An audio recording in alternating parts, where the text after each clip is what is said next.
When it comes to major world conflicts, Canada often takes the role of a quiet observer. The country has only fought in 2 major wars over the last 50 years, notably taking a backseat during the United States invasions of Vietnam and Iraq.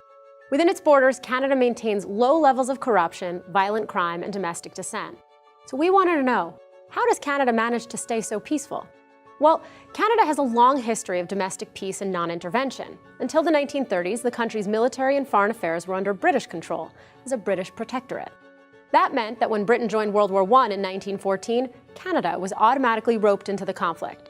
The country then voluntarily fought alongside the Allies in World War II.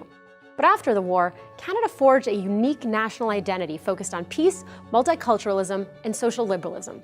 Today, Canada still holds true to these values. The country spends roughly 10 times more on healthcare than it does on its military, and allocates much of its defense budget toward international peacekeeping. In fact, the UN's peacekeeping program largely stems from former Canadian Prime Minister Lester Pearson. In 1956, he created the UN body that resolved Egypt and Israel's Suez Crisis, a body which continued to be used for peacekeeping missions around the world. Additionally, Canada recently allocated $450 million to peacekeeping missions over the next 3 years.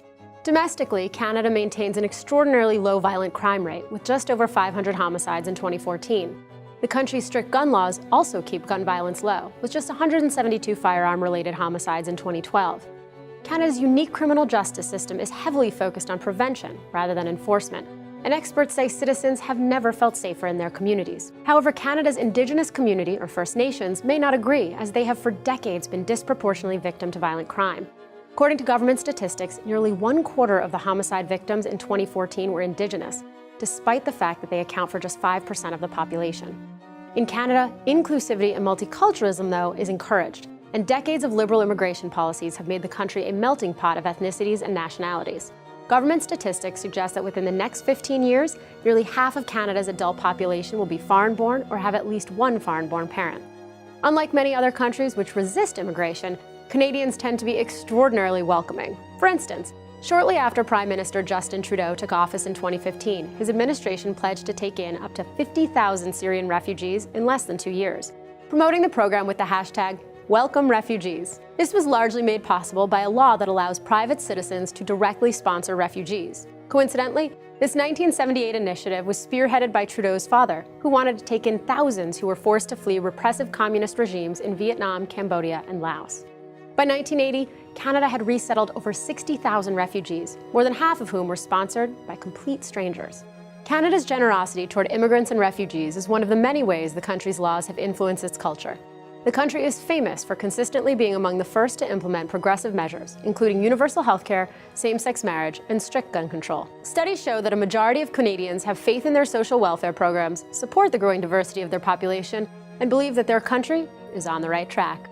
If you're a fan of history, science, and exploration, you should definitely check out Discovery Go, where you can watch all your favorite Discovery Channel shows in one place. Click the link in the description below to learn more. Unlike its neighbor to the south, Canada tends to stay out of international conflicts. But if the country did get involved, would it be able to defend itself? Just how powerful is Canada? Find out in this video. Canada's biggest trading partner and geopolitical ally is the United States, which buys more Canadian exports than any other country and accounts for 1/3 of American oil usage. In fact, they are the 5th largest oil producer in the world with the 3rd largest oil reserves. Thanks for watching Seeker Daily. Don't forget to like and subscribe for new videos every day.